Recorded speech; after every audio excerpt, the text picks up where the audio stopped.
Slug दामाद ने ससुर को पीटकर मार डाला। दामाद ने ससुर पर 3 दिन पहले किया था जानलेवा हमला। दहेज को लेकर लगातार चल रहा था विवाद। कानपुर के चकेरी थाना क्षेत्र में दामाद को पीटकर मरणासन कर दिया। गंभीर घायल हुए बुजुर्ग को इलाज के लिए अस्पताल में भर्ती कराया गया, जहां गुरुवार को मौत हो गई। आरोपी दामाद ने अपने साथियों के साथ बुजुर्ग पर जानलेवा हमला किया था और धारदार हथियार मारकर उन्हें लहूलुहान कर दिया है, जिसके बाद घायल का इलाज निजी अस्पताल में चल रहा था।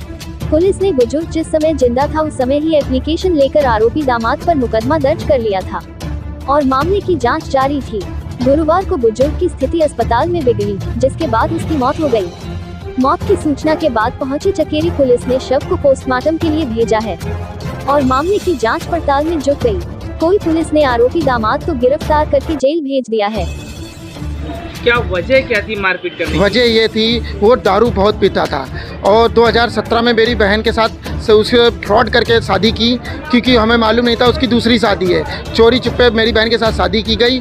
उसके बाद में हमको पता चला कि दूसरी शादी है, तो हमने थोड़ा सा ऑप्शन निकाला, मगर तभी कुछ नहीं बोला। 2-4-5 महीना हो गया। उसके बाद वो मेरे को बहन को कैद करके रखता था, दारू पी के खूब मारता था, पीटता था। मेरी बहन के पेट में बच्चा था, उसकी माँ ने उसके परिवार ने मिलकर एक कमरे में बंद कर दिया। मुझको बताया कि रिश्तेदारी में, और मुझे पता नहीं चला था। मैं बाहर गाड़ी चला रहा था। एक दिन मैं दोपहर में अचानक उसके घर में ढाबा बोला। प्रशासन से भी मुझे कोई सपोर्ट नहीं मिल रहा था। क्यों? कि वो बोलता था पुलिस थाना में अपनी जेब में रख के रहता। कई बार चौकी में गया और पैसा दे के छोड़ के चला आया। करता क्या था, इसको मोटरसाइकिल से वो कोरियर सप्लाई करता था।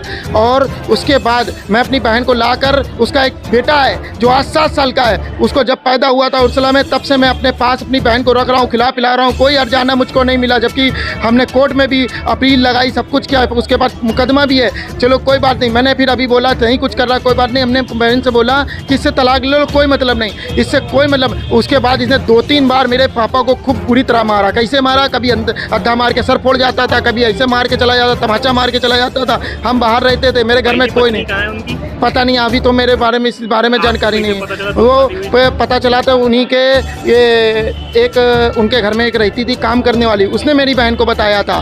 तब मुझको इस बारे में पता चला था। मेरी बहन ने फिर हमको बताया था। वजह क्या थी मारपीट करने की वजह ये थी कि जब मेरी बहन ने को मारता था तो उसने पुलिस बुला ली थी, तो उसमें खिसिया गया था वो, तो तुमने पुलिस बुलाने क्या जरूरत। उसके बाद हमने एक्शन लिया, तो मेरी बहन को क्यों मार रहे हो। क्या दहेज को लेकर भी कोई आरोप है आपका? हाँ, दहेज को लेकर ये आरोप है कि वो मुझसे ज़बरदस्ती कहता तो मुझको 2 लाख रुपए और चाहिए, जबकि मैंने पर्याप्त जो मेरे पास था 2017 में मैंने 1.5 लाख रुपए का दहेज दिया था और उस समय 1 लाख रुपए कैश नगद दिया था, और बाकी जो स्वागत सम्मान किया था, क्योंकि गरीब आदमी, मेरे पास इतना नहीं था। मेरा बाप बहुत गरीब था, गुमती थी, उसमें क्या से पालते थे हम लोग। तो आज ये वास्ते उसने 3-4 बार मार गया। अब मेरे पिताश्री को प्रशासन ने कोई सपोर्ट नहीं दिया। जब मेरा बाप मर गया है, कल मेरा बाप यहाँ पोस्टमार्टम में मैं भर्ती करके गया हूँ, तब मैं शाम को गया थाना पर भाभी से मिलना, तब उसने मुझको रिस्पांस दिया, तब जाके उनके परिवार को 3 आदमी को अभी उठाया है। उसका छोटा भाई आंसू अभी भी नहीं गिरफ्त में है।